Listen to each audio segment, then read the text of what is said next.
Hello everyone, welcome back to my channel. I hope you all are doing well and you are also preparing pretty well for your upcoming examinations. So basically this video is a question and answer kind of or the frequently asked questions of a life science graduate or specifically biotechnology students. They have so many questions in their mind like whether to go in academia or industry or whether to change their stream. So I will answer each and every question asked by any of the student. So do watch it out, and if you like my efforts and if you like my videos, you can hit the subscribe button to get more such content, and thank you so much for watching. So the very first question of all the student is that whether to go in academia, like whether you should go for higher education after your masters or to go in an industry. So I will explain this with an example. So suppose अगर आपने अपना masters complete कर लिया है life sciences के किसी भी branch में, स्पेसिफिकली अगर आपने बायोटेक में भी अपना मास्टर्स किया है, so you have so many options. Firstly you have to decide that whether you want to go for the higher education और whether you want to earn और आप इंडस्ट्री में जाना चाहते हैं. So I will explain it to you with an example and also the real scenario of our stream. So basically अगर आप एक ऐसे स्टूडेंट हैं जिन्हें हमेशा से रिसर्च में इंटरेस्ट रहा है थ्रू योर बैचलर्स मास्टर्स और आपको ऐसा लगता है कि आप उस फील्ड में बहुत आगे तक जा सकते हैं, आपका बहुत इंटरेस्ट है एंड इंटरेस्ट के साथ ही साथ आप उतने एफर्ट्स, आप उतना हार्ड वर्क लगा पा रहे हैं उसमें, so you can go for higher education. Like आप डॉक्टरेट कर सकते हैं, आप पीएचडी कर सकते हैं. But if you are a student जिसे आगे एकेडेमिया में नहीं जाना है बट ही और शी वॉन्ट्स टू अर्न, यानी वो अपना अर्निंग लाइफ स्टार्ट करना चाहता है, जितना भी अभी तक एक्सपीरियंस या एक्सपर्टीज उनके पास में है, तो you can go in the industry. But दोनों में ही डिफरेंस कैसा है? अगर आपको पीएचडी जाना है तो you should need a national fellowship either through CSIR, DBT JRF और ICMR. सो अगर आपके पास कोई नेशनल फेलोशिप है, the journey will be quite easier. Now if you are a student जो ये एक्सपेक्ट करते हैं कि after their master they will get some good amount of salary, so no, it is not like that. So firstly you have to decide by your own interest, your own level of hard work you can do in those years, that अगर आप उतने capable हैं, because higher education में जाने का मतलब है you need so much of your hard work, आपको बहुत पेशेंस चाहिए होता है. सो अगर आप वो सब कर सकते हैं, सारे उसके आने वाले सारे फैक्टर्स को अच्छे से इवेलुएट कर सकते हैं, जिसके बारे में हम आगे भी डिस्कस करते हैं. I have already a video related to PhD guidance, so you can watch it out. Now अगर आप एक ऐसे स्टूडेंट हैं जिन्हें लगता है कि नहीं अभी आपने पढ़ाई कर लिया, अभी आपको थोड़ा सा जॉब करना चाहिए, थोड़ा सा अर्न करना चाहिए, सेल्फ सफिशिएंट बनना चाहिए, सो you can go into the biotech sector. आपको बायोटेक कंपनीज मिल जाएंगे बहुत सारे. सो आपके फर्स्ट क्वेश्चन का आंसर ये रहा कि on the basis of your interest, on the basis of how much efforts and how much hard work you can do in your journey, you can decide to go in an academia और biotech sector में आपको अगर job में जाना है, industry में जाना है तो. नाउ द सेकंड क्वेश्चन कम है कि अगर आप जॉब करना शुरू करते हैं तो बहुत सारे स्टूडेंट्स के मन में ये डाउट होता है how much they will earn. So honestly अगर आप MSc के बाद जा रहे हैं तो don't expect a very good amount of salary, because as you all know, so you all must be aware about the fact that we don't have that much of expertise just after our MSc. So what we can do is we can gain experience through working in that lab particularly or any of the industry MNC. After having some years of experience, you can definitely increase your earning and increase your position as well. So now next question is for those students who are moving on to their masters after their bachelors. So you should know these facts, that what you should need to take care while completing your masters.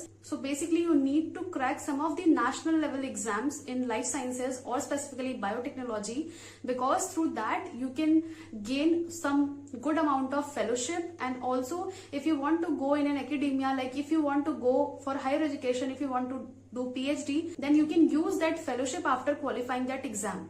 Now the next question, which is dependent on the previous question, that what should be your strategy to crack those national fellowship exams. From the very beginning you should target only the reference book of your subjects like cell biology, molecular biology, biochemistry, and also different instrumentation part. From the very first semester you should target and you should try to read the standard reference book, and you don't need to go through shortcuts and any of the local author book, because अगर आप शुरू से ही standard reference book पढ़ते हैं and आपके खुद के self notes prepare करते हैं, then you will get to know कि आपने बहुत कुछ पहले ही कवर अप कर लिया है जब आप ऑफिशियली एलिजिबल हो उन सब एग्जाम्स में अपीयर होने के लिए. Now, if you want to know what should be your strategy as a master student, I have already a video on my channel. So अगर आप एक ऐसे स्टूडेंट हैं जिन्हें पता नहीं है कि एमएससी में क्या क्या चीजें पता होनी चाहिए एंड क्या क्या चीजों पे फोकस करना है, so I already have a video. I will provide the link in the description box as well as I will tag it here so you can watch it out. Now, अगर आपने first semester से ही target किया है that you have to qualify some of the national fellowship exam like CSIR, DBT GRF, ICMR and also the various examination conducted by the different institutions. and also अगर आप ये exams को target कर रहे हैं तो इसका मतलब ये नहीं है कि आपको PhD करने जाना है इसलिए आप ये एग्जाम्स को दे रहे हैं. It is not like that. अगर आपको एकेडेमिया में नहीं जाना है एंड अगर आपको इंडस्ट्री में भी जाना है, so then also you need to crack this exam. Now the next question, now again one more question, if you want to do PhD और if you want to go in the academia. आपके mind में बहुत से doubt आते होंगे that हमें क्या करना चाहिए, टॉपिक कैसे चूज करना चाहिए, हमें PhD करने से पहले किन किन चीजों का ध्यान रखना चाहिए. So I will again repeat, I have already a detail video related to PhD, you can watch it out. Now मैं ये जो वीडियो बना रही हूँ इसमें मैं बहुत सारे क्वेश्चंस आंसर कर रही हूँ, so I have included this question. So basically अगर आपको जाना है PhD करने के लिए तो you need to remember some of the major factor which play a crucial role in your PhD journey. That you need to decide the topic on the basis of your interest, because this is very obvious. अगर आपको किसी चीज में interest ही नहीं है तो आप उसमें लॉन्ग रन तक कैसे जा सकते हैं. Now the second thing is you need to decide your PhD advisor very well, because I must say everything depends on you and your supervisor, so you should choose your supervisor very wisely. So you can watch that video, you will gain insight what should we do and what we should not do. So kindly watch that video. Now a major question is that how we can decide कि हमें biotech में ही आगे जाना है या अपने field को change करना है, because this is very obvious question. बहुत सारे स्टूडेंट्स ऐसे हैं जो हमेशा मुझे मैसेज एंड मेल करते रहते हैं कि हमें कुछ मिल नहीं रहा है आगे, what should we do. So in that case, you need to realize the actual scenario in our field. So let me make this very clear through an example. Suppose you get to know about a vacancy through any of the portal or any of the sites and आप उसमें apply करते हैं. So suppose उसमें आपको कुछ essential criteria mention है and apart from that you also need to have some extra skills. and अगर आपके पास वो extra skills नहीं है, suppose कि provide a very basic example. Suppose कि वो जो आपकी पोस्ट आई है, वैकेंसी आई है, वो किसी ड्रग रिलेटेड फील्ड से है. अगर आपको किसी डिजीज के लिए ड्रग्स डिजाइन करना है, ड्रग्स बनाना है, तो अगर आपको उसमें एक्सपर्टीज ही नहीं है सारे इंस्ट्रूमेंटल एनालिसिस के कि जो भी आप ड्रग्स बनाएंगे, अगर ड्रग्स को वैलिडेट करना है तो उसके क्या क्या प्रोसीजर्स होते हैं right from the ground level, तो अगर आप उसमें अप्लाई भी करते हैं on the basis of your qualification, like अगर आप सिर्फ एजुकेशनल क्वालिफिकेशन मीट कर रहे हैं but you don't have that skills, so it will be quite tough कि आपको वो जॉब मिले. So you need to know that skills are very much necessary. अगर आपने एक जो नॉर्मल क्राइटेरिया है एजुकेशन का वो फुलफिल किया है तो इट डजंट मीन कि आपको जॉब मिलेगी. So you need to brush up your skills in the biotech sector. अगर आपने MSc कर लिया है तो आपको इसके बारे में बहुत कुछ पता होगा कि अगर आपको कोई भी जॉब चाहिए बायोटेक में, लाइफ साइंसेज में, so basically you need to brush up all your wet lab skill. Now next question, कि अगर आपको बिल्कुल भी समझ में नहीं आ रहा है कि हम बायोटेक में ही कंटिन्यू करें या फिर बायोटेक से हम कुछ अपना फील्ड और चेंज कर ले आफ्टर अवर बैचलर्स. अगर बैचलर्स में आपने बायोटेक पढ़ा है and if you want to change your field, आपको समझ नहीं आ रहा है, सो कुछ factors I will recommend to you. On the basis of that you can decide. So firstly आप ये डिसाइड कीजिए कि आपका इंटरेस्ट उस सब्जेक्ट में है कि नहीं है, बिकॉज ऑब्वियसली आपने 3 साल तक वो सब्जेक्ट को पढ़ा है. So you need to know कि आपको फर्दर इंटरेस्ट आ रहा है कि नहीं. So you need to know that उस सब्जेक्ट में आपको इंटरेस्ट है या नहीं है. If you have interest in that subject, you can go for your masters obviously. But now the next and the very important question, जो आप लोगों में से बहुत लोग हमेशा पूछते रहते हैं कि अगर हमें एकेडेमिया में नहीं जाना है, हमें इंडस्ट्री में नहीं जाना है, बट हम फिर भी रिसर्च में बने रहना चाहते हैं. सपोज आपने रिसेंटली अपना मास्टर्स कंप्लीट किया है and you don't want to just join the PhD immediately. So in that case what you can do is there are so many projects, like you can apply as an GRF if you have cracked any of the national fellowship exam which I have mentioned earlier.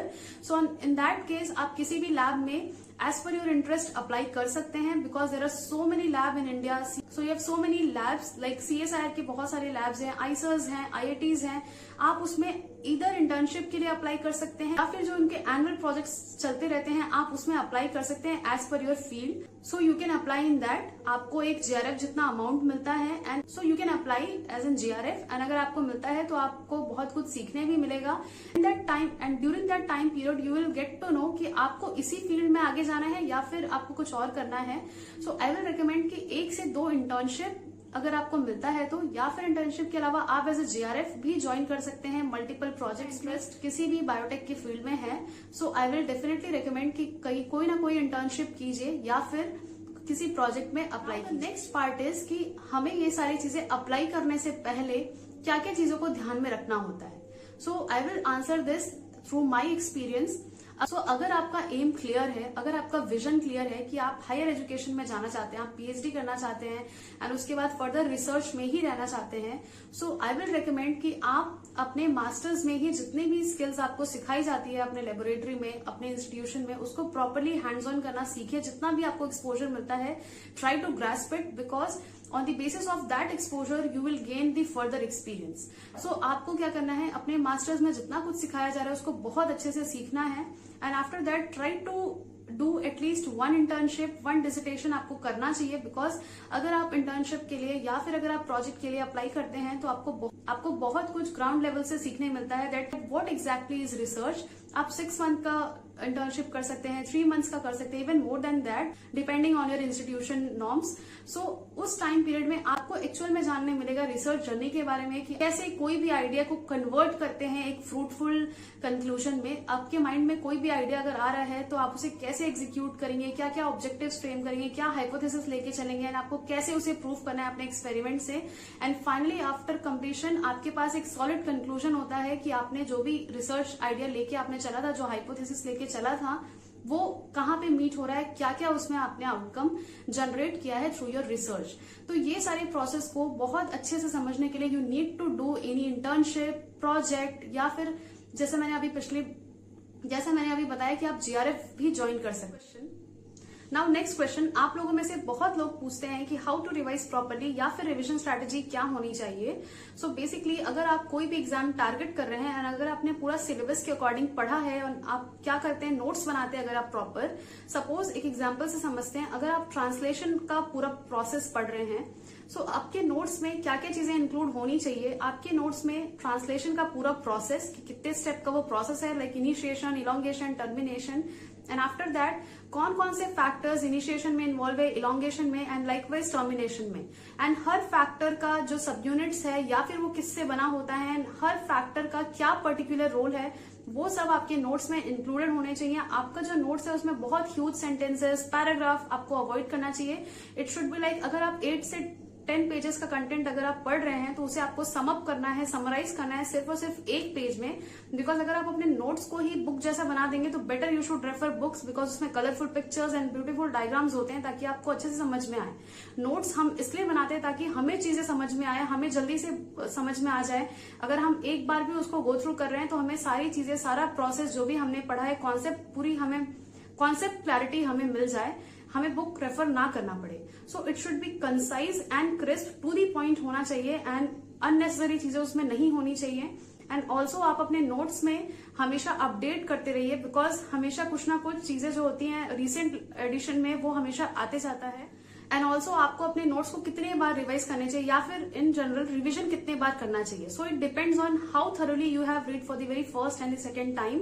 So I will suggest कि रात का जो time है वो आप अपने revision के लिए निकाल सकते हैं, बिकॉज ऑब्वियसली इवनिंग में हम कोई नया टॉपिक तो उतने एफिशिएंटली नहीं पढ़ पाते हैं एज कम्पेयर टू जो हम मॉर्निंग में या बाकी टाइम पे पढ़ते हैं.